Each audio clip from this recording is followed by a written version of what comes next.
You wake up in a swamp. It is 1830. Cold black mud pulls at your boots. There is no city here. There is a wooden fort, a sluggish river, and wild onion grass to the horizon. 12 buildings. Fewer than 100 people. Trappers, soldiers, traders. For them, this is the edge of nowhere. You have $100 in your pocket. No name here, no family, no claim to anything. But you know one thing nobody standing in this mud knows. This swamp becomes Chicago. For everyone else, the future is a rumor.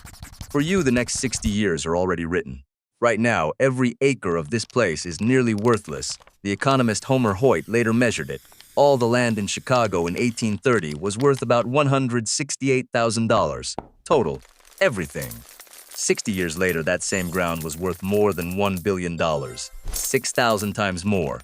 You are sitting on it today with $100 in your hand. So what do you buy? On the 4th of August, 1830, a surveyor named James Thompson draws the first map of Chicago. He cuts the mud into 58 blocks, straight lines across a swamp nobody wants. It looks absurd. The canal commissioners need cash, so they put the lots up for public sale that September. Prices are pitiful, $30, $40, $60 for a good corner. Almost nobody bids. Why would they? There is no port, no road, no reason for anyone to come here. You walk to the auction with your $100, and you buy 3 lots near the river. The clerk writes your name. You now own a piece of the future third largest city in America. The men around you think you are a fool. You have just bought swamp, expensive swamp. But you are not buying land. You are buying a canal that has not been dug yet. In 1827, Congress granted Illinois a strip of land to fund a waterway, the Illinois and Michigan Canal. When it is finished, it will link Lake Michigan to the Illinois River and then to the Mississippi. Grain from the prairie will float to New Orleans. Goods from New York will float west. And every single ton of it will pass through the mud you are standing in. That is the whole thesis. One choke point, one geography, one inevitable bottleneck between two halves of a continent. So you wait, and nothing happens, and you begin to doubt yourself.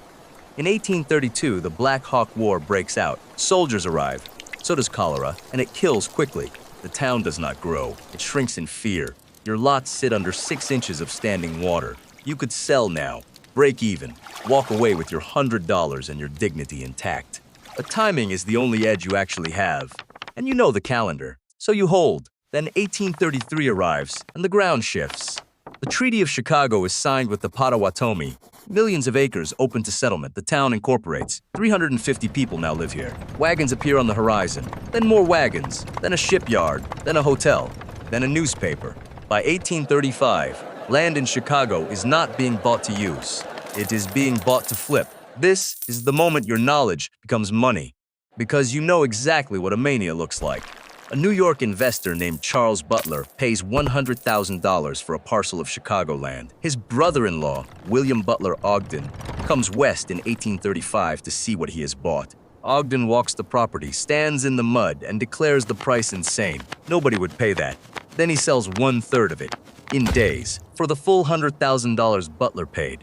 Ogden becomes Chicago's first mayor. That is how fast the ground moved under everyone's feet. Another man, Gurdon Hubbard, bought 2 lots at that first sale for $66.66. In 1835, he sold them for $80,000, a 5-year return of more than 1,000 times. Your 3 slots are now worth roughly $30,000, from 100 in 6 years. So here is the question that decides everything. Do you hold or do you sell? Every instinct says hold. The line only goes up. Everyone in the street is getting rich. But you know what happens next, and it happens in 18 months, and it is brutal. In July 1836, President Andrew Jackson issues the Specie Circular. Federal land must now be paid in gold or silver. Paper money stops working. Credit dies. The pin touches the balloon and nobody in Chicago notices. So you sell everything, all 3 lots, at the top of the loudest market in America. You convert every dollar into gold coin and you bury it. $30,000 in hard metal. The men who bought from you laugh at you in the street. You have quit too early, they say.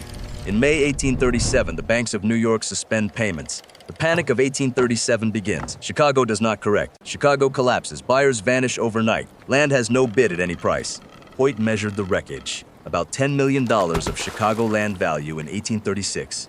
$1.4 million by 1842. Lots that traded at $10,000 sold for $500. 90% gone.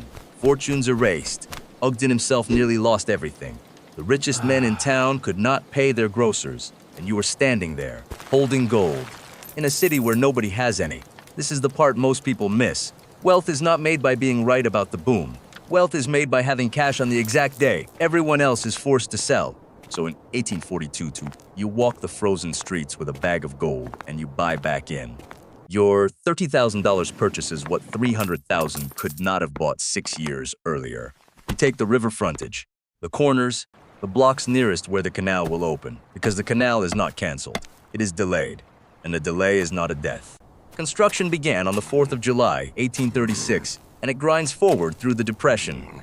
Then comes 1848, and it is the single most important year in Chicago's history. In April, the Illinois and Michigan Canal opens at last.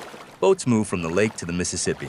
That same year, the Board of Trade is founded, and the grain of the entire prairie starts pricing here. That same year, the telegraph reaches town, and Chicago learns New York's prices in minutes instead of weeks.